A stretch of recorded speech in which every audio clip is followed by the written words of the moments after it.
In today's video, I'm going to teach you how to add a new room to Google Home. So first of all, what you want to do is open up your Google Home app and find the device that you want to change the room of.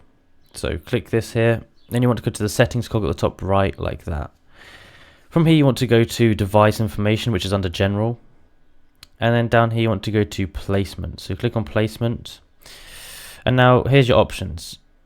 You can go to my rooms, which are the rooms you actively have, or you can go down to other rooms. So you can go down to the other rooms and go to the bottom and add custom room.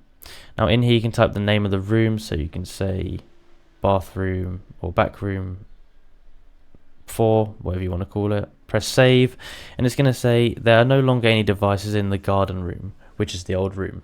Would you like to keep it or remove it? So I'm going to put keep because I don't want to remove the room. And boom, you can see now the placement of this device is now back room 4. So that's how you do it.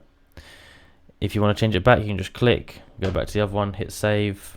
You can keep or remove. I'm going to remove that. And that's how you do it. So if you enjoyed this video and found it useful, please like, subscribe and comment down below that it helped. Thank you for watching.